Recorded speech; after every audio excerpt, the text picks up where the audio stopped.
Hey everyone, my name is Sara Harberson. I am America's College Counselor. It's good to be back here on a late June summer evening. I do these Facebook Lives about once a month. For all of those rising high school seniors, you are thinking about the college admissions process, and this is a great time to really get that process going. I'll mention that if you are interested in joining Application Nation Class of 2024, this is the perfect time to do it. So check it out and we'll provide some links so you have some information.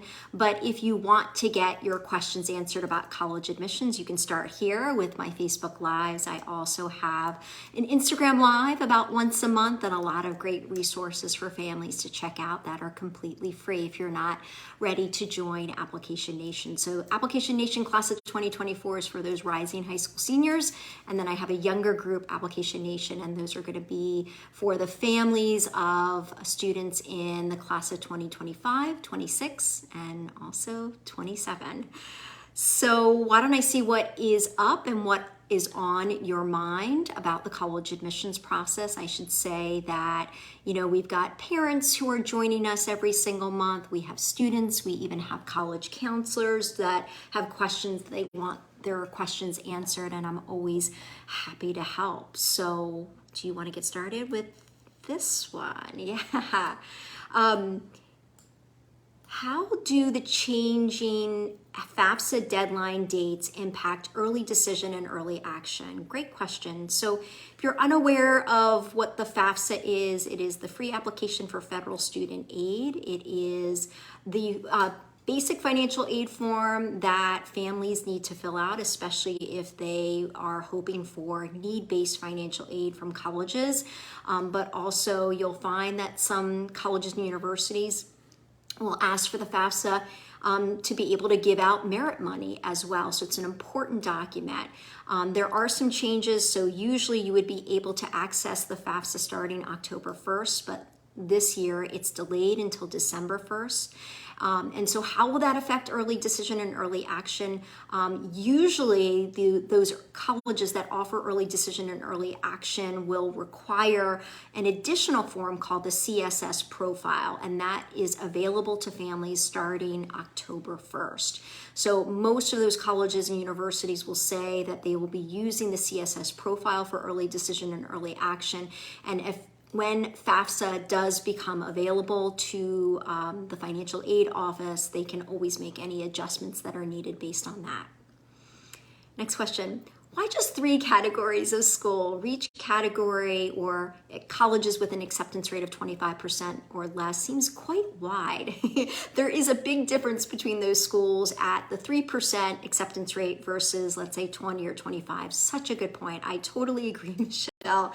Yeah, so if you are unfamiliar with those terms, that's what I use when we're putting together a college list.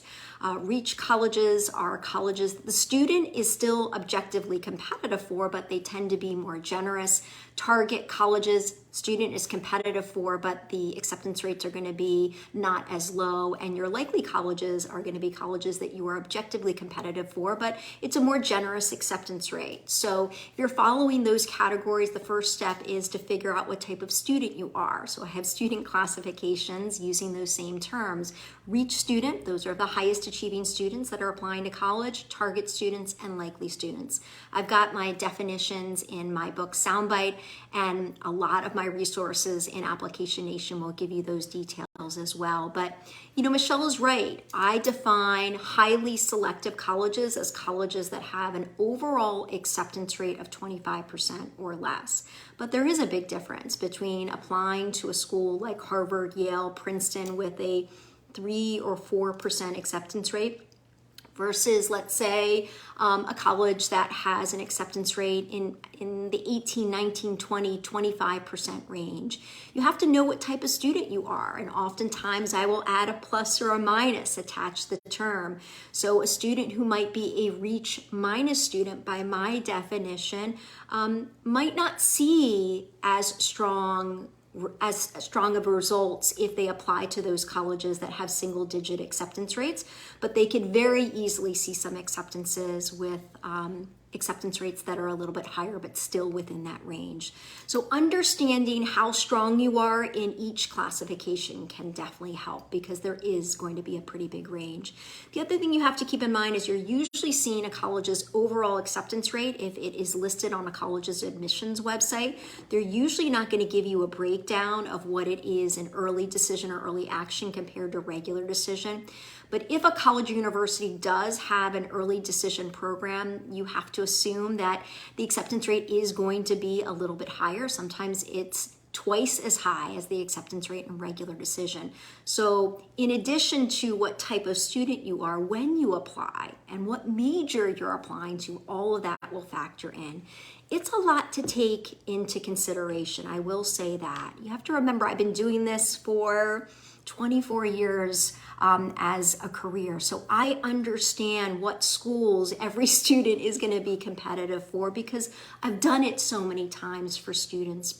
And that's why if you are a part of Application Nation, can definitely give you a lot more guidance. But if you need some help, you can definitely get started by reading my book, SOUNDBITE. Next question. My child attends a Jewish day school, high school, required to take 1 semester of Hebrew for all 4 years. Does this count as foreign language in your 5-4 plan?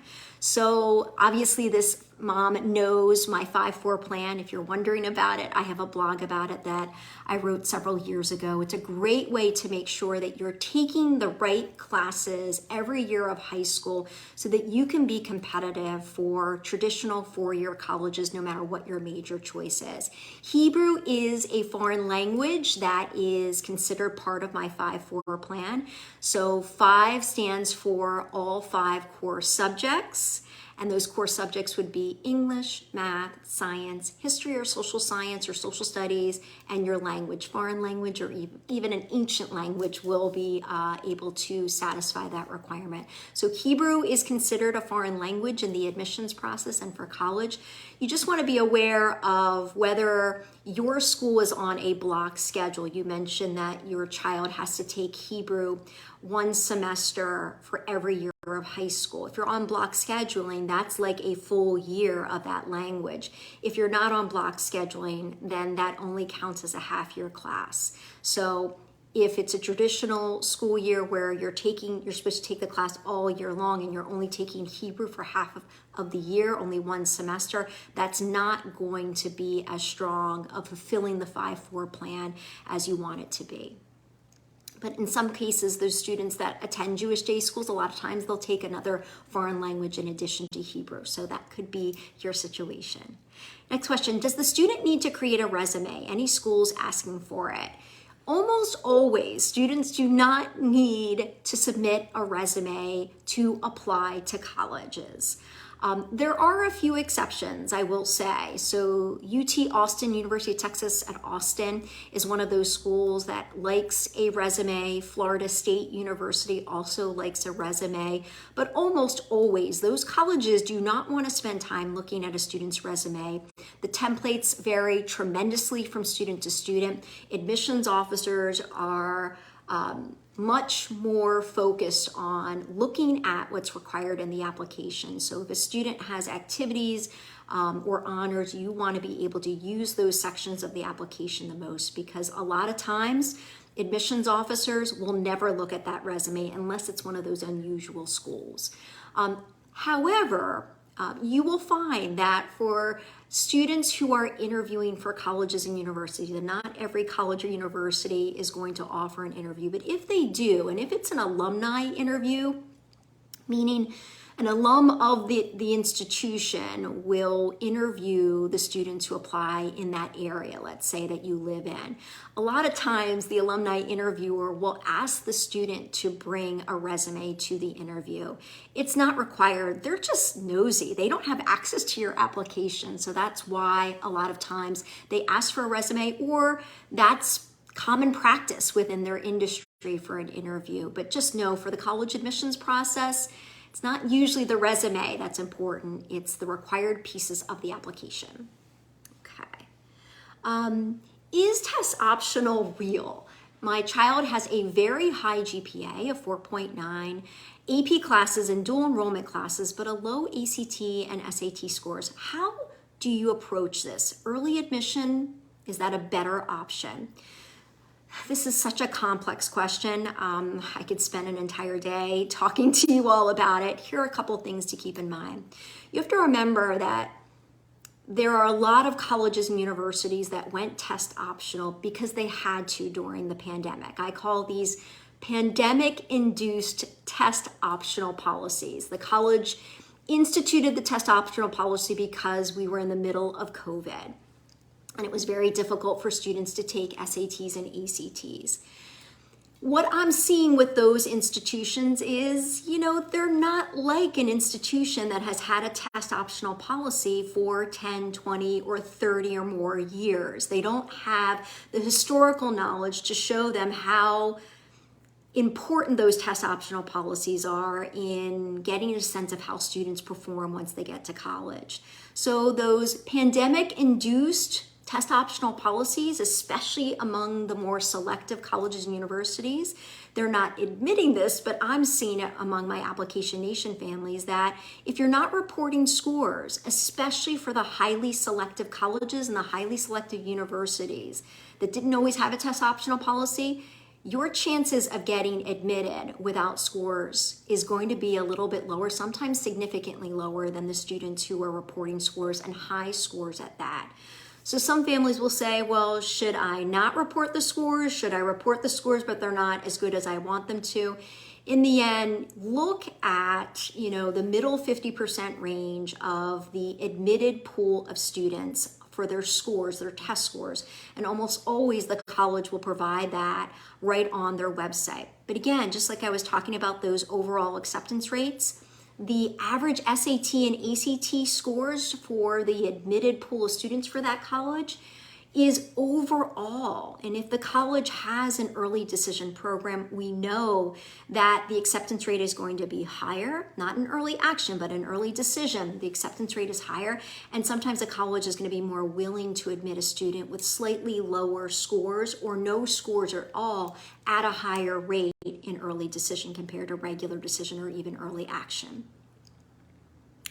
Do colleges typically publish early decision 2 acceptance rates? I haven't been able to find any. Typically, it's listed as early decision acceptance rates versus regular decision. So is the ED acceptance rate an average of ED1 and ED2 or just ED1? Great question. So some of the colleges that offer early decision will have 2 rounds of it. They will have early decision 1. Deadline is usually around November 1st, November 15th. Student is notified by mid-December. But some colleges will offer a second round of early decision called early decision 2. Those deadlines are usually going to be around January 1st, and the student will be notified by about mid-February. You will find that most colleges are not willing to even share their early decision acceptance rate versus their regular decision acceptance rate. Sometimes they will only share their overall acceptance rate. So it's really hard for families to know what the actual acceptance rates are in early decision. So if they rarely are going to provide an early decision acceptance rate, they absolutely usually aren't going to give you a breakdown between early decision 1 and early decision 2. If the college or university that you are looking at offers 2 rounds of early decision and they provide an early decision acceptance rate, it is going to be an average between early decision 1 and early decision 2. Great questions tonight. Are senior year classes typically listed on applications without grades given the timing? Yes. So when you're filling out Common App, there is a section called current or most recent year courses. And that is where, for a high school senior, you're going to be listing your courses. I would recommend, though, filling out that section of Common App or any application after you know your schedule is set. Because if your schedule changes and you fill that section out and submit it, and something changes, like you drop a class or you switch classes, you have to notify that college or university about a change to your senior schedule. So filling out that section the first couple of weeks of school or once you know your schedule is set is definitely a smart move. So that's where it would be listed. So it's self-reported by the student. Sometimes when an official transcript is required by your high school to the colleges on your list, sometimes the official transcript will also list the senior year courses, but not necessarily. Senior year grades are going to come out a little bit later. So sometimes if a student is applying early decision or early action, they could submit first quarter or first marking period grades. And some colleges that have an early program might even require that. But for regular decision, a lot of the more selective colleges are going to require first semester grades from senior year. So usually the school counselor will be sending those in for the student. Sometimes it can be self-reported by the student in the admissions portal for that college or university. How good are the college rankings? Which one would you recommend? I don't look at them anymore. Yeah. I'll just leave it at that. It's just, yeah, I don't look at them. And what are a couple of reasons, just to give you a sense? Well, I think we can get caught up with rankings instead of focusing on the best fit for the student. That's number one. Number two, we have seen some institutions not be honest with the data that they're providing. And number three, I think it really limits students from, investing in the research process of finding out if the college is a right fit for them. Okay. Next question. I'll take a sip.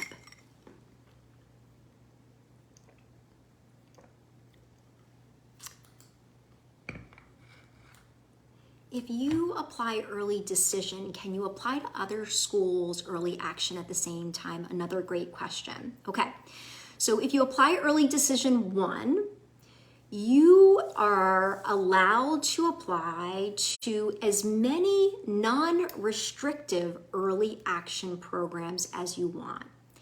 And the most common form of early action programs are going to be non-restrictive. There are a handful, and there aren't many, but there are a handful of what we call restrictive early action programs or single choice early action programs. You are not allowed to apply early decision 1 and then apply to a restrictive early action program like Harvard, Yale, Princeton, or Stanford. So early decision, even though it is a binding program, meaning if you get admitted under the early decision plan, that is where you are supposed to enroll. Even though it's binding, you'd be surprised. You can apply to all these 9 restrictive early action programs. You can apply to rolling admissions programs. You can apply to schools overseas with different deadlines. But if you apply to a restrictive early action program, it's really restrictive. It means that you are only allowed to apply early action to public colleges or universities or a rolling admissions program. So it's just important to read the fine print, especially when you're interested in some of those restrictive early action programs. Again, it's not a lot. Harvard, Yale, Princeton, Stanford, and a few more. Next question. My child is a rising junior who is exploring college major options. He is potentially interested in studying economics. He's been shadowing his grandfather in the family business, attending board meetings, learning about supply and demand and costs. Is this a reportable activity for the college application? Will taking AP Calculus AB be competitive for an economics major? He is at a private school with limited ability to get ahead to AP Calculus BC. Okay, so there are a couple nuances to this question. So let's unpack this. So for students interested in economics, that's usually a liberal arts major that you would be pursuing in a liberal arts, small liberal arts college or a liberal arts program at a large university. Business is going to be a pre-professional program or pre-professional major. Those are usually going to be found in separate undergraduate business programs at universities. So there's a little bit of a distinction there. I would say, but no matter whether it's business or economics, I can tell you that both of those majors tend to be extremely popular and extremely competitive, especially among male identifying students who are applying. AP Calculus AB to me would be kind of the bare minimum, especially if you're applying to a more selective college or university that has an economics program or a business program. Math is the most important class for both of those majors. So AP Calculus AB would be what you would definitely need to take by the end of senior year. But I'm seeing, especially among the more competitive business programs and economics majors at certain colleges, that having AP Calculus BC is always going to give you a little bit more of, is going to increase your chances of admission. So I'm seeing a lot of the students getting admitted to the more selective business programs definitely have AP Calculus BC. In terms of shadowing, and this is a great lesson for any type of field that a student wants to go in. I often will say, you know, don't just think about shadowing someone who is doing a job or working in an industry that you are interested in pursuing after college or majoring in. I want you to actually do things. So shadowing, it can definitely send off a message to admissions officers that you're just kind of watching, you're not actually doing. So anything you can do to see if your boss, whether it's your grandfather, your father, or somebody else, anything that they are willing to let you do is just great hands-on experience. So that's a key term to keep in mind. And this is important when students are describing their activities on their activities list. The words you use can influence how it's being evaluated. The second thing that I'll mention, though, is we just want to be aware of the fact that, you know, when students get incredible opportunities because of their family, it probably is not going to be viewed the same way as just the student who gets a summer job, that's working at a fast food restaurant, or is able to land an internship without those connections. So you just want to be aware that sometimes admissions officers will view that in a different light. Okay, but some great nuances to that question. My 2025 student is taking his first SAT in late August. Given the change to the digital SAT in March, thoughts on him trying to take the SAT 3 times before the switch? You're not alone. There are a lot of families with kids that are part of the class of 2025 that are trying to squeeze in standardized tests before the SAT changes to a digital test in March. It's really tough to do that, though, for a couple reasons. I would say most students are not ready to take the SAT or ACT at the end of the summer, right before junior year or the very beginning of junior year. They usually need a little bit more time, and that's okay. You also have to remember that you usually are going to see your biggest jumps in a score after you take some time off in between tests. So that's the difference between, you know, listening to a test prep company and trying to get you to pay a lot of money and take the test over and over again every single month because it creates more money for them. But in reality, you're not going to see the results that you expect. You usually need some time and distance away from a test and then go back to test prep again leading up to the test. That's when you tend to see the best results. So trying to cram it in can be really difficult. If I'm not mistaken, the last time that the old paper SAT will be taken in the US will be December, so you want to keep that in mind. That would probably mean that your student's taking it in August, October, and December. You also have to remember timing, right? Fall semester of junior year, really tough time for a lot of students. That's usually when those AP classes kick in. And I would say that 9 out of 10 students that I meet with will say that junior year was such a huge increase in workload than the previous 2 years of high school put together. Okay. Next question, what should I mention to teachers for recommendation letter requests? Okay, a couple things. The teachers that should be writing your letters of recommendation should be core academic teachers unless you are applying to a very specialized program that is asking for a specific type of teacher. So any student who's applying to a traditional four-year college for business, engineering, the liberal arts, nursing, you usually are going to be asking your core academic teachers. You don't have to tell them what your major choice is. The letter of recommendation is not about your major choice. The letter of recommendation really needs to be about what type of presence you've had in that teacher's classroom, what conversations you've had, what achievements you've had, what contributions you've made. So when you are talking to teachers about writing a letter of recommendation for you, number one, thank them for doing it. Number two, you want to feed them the messaging that you want to come through in that letter of recommendation.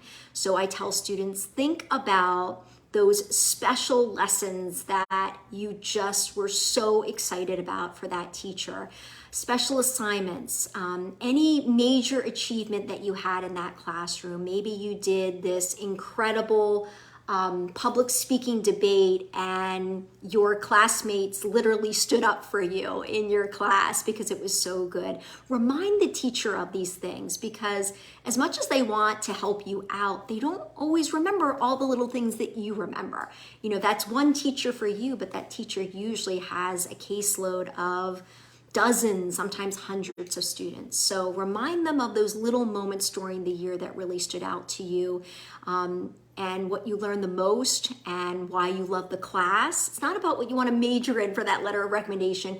Why did you choose this teacher? Why did you love that class? And hopefully you did very well in the class as well. Best types of community service options for health professions majors.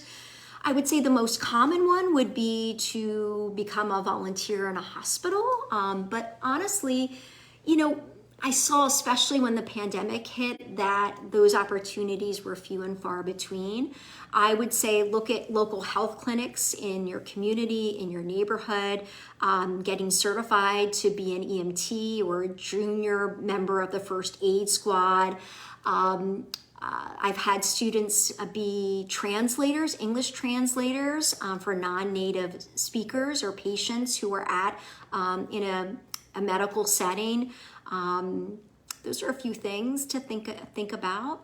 You can also usually get a paid job at a number of elderly care or nursing home facilities. So a lot of times they will hire teenagers, so keep that in mind. You don't need to perform, neurosurgery, when you're a high school student. In fact, I think it's actually a great experience for students to deliver meals, be a janitor, sterilize equipment. All of those things matter in healthcare. And I think to be a part of that environment, with all of those jobs, they're so important and they're crucial to healthcare. Is the SAT score still play an important role in college admissions? Absolutely. We talked earlier about those test optional policies, but the reality is, unless the college is test blind, and there are a handful of test blind colleges and universities in the country, yes, those scores matter big time. You have to remember, these colleges and universities want to report their highest SAT and ACT scores to the public and to families. And frankly, what I'm seeing, especially among the highly selected colleges, having a high SAT or ACT score is definitely going to give you a little bit of an advantage in the admissions process, especially if everything else in your application is really strong. For colleges that offer merit scholarships, a lot of times the SAT and ACT score will dictate the merit scholarship. So yes, they matter a whole lot if the college requires them, obviously, or if they're optional as well. Okay. Any other questions I can help out with? I think I caught that one. Yeah. Which is good.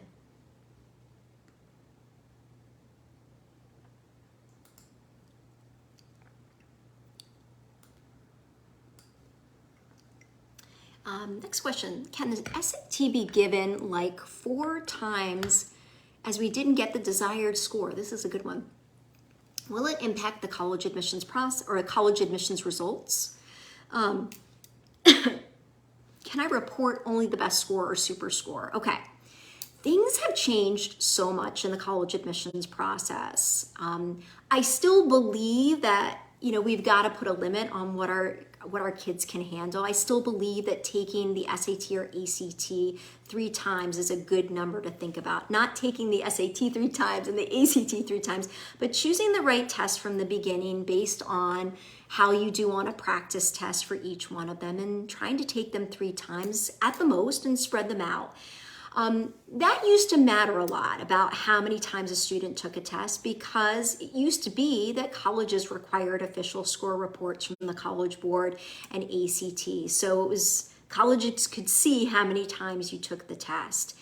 Nowadays, those official score reports are not always going to be required. I would say for Georgetown University, though, they are one of the only colleges in this country or universities in this country that want to see every single test and every single score.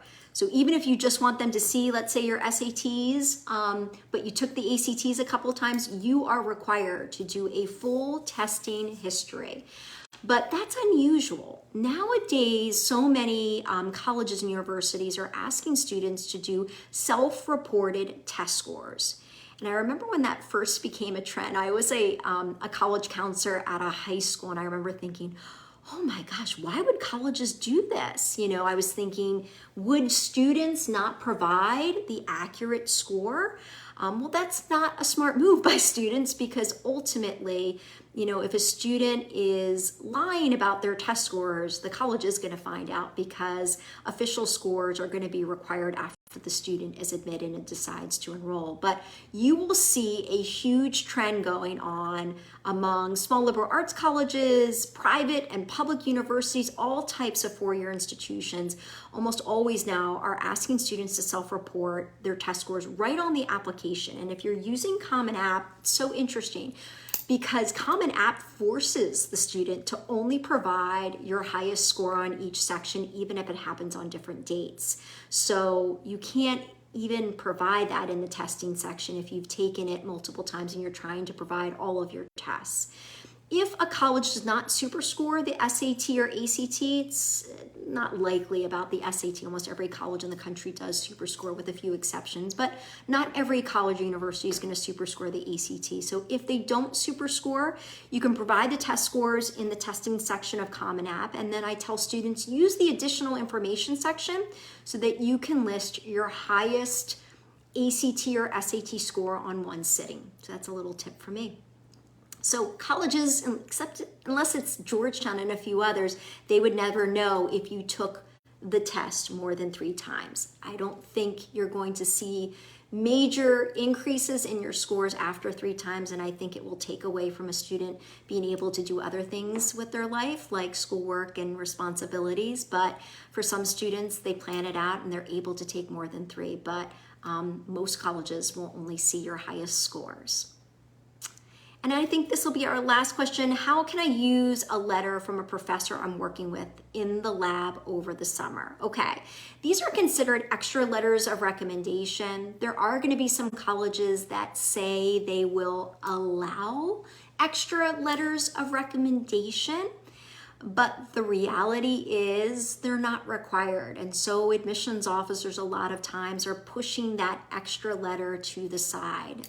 So you just want to be aware of that. So it's a lot to write a letter of recommendation. It can take a teacher or a professor a lot of time. And if it's not going to get read, you don't necessarily want to go after, make it a point where the professor has to write you a letter.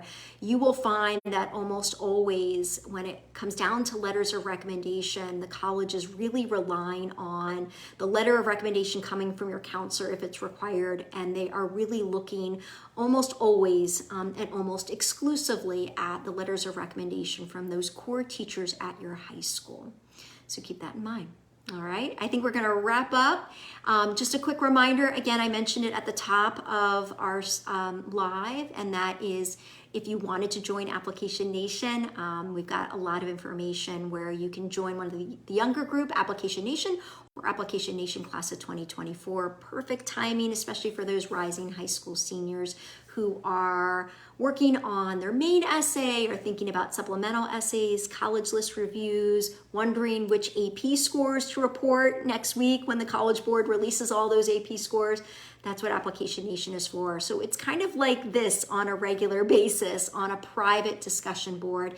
And I also offer regular Zoom calls for the group and access to me and a lot of added offers as well. So I hope you all have a wonderful July 4th holiday. It's one of our favorites here within my family, and I look forward to being back here again real soon. Take care, everyone. Bye-bye.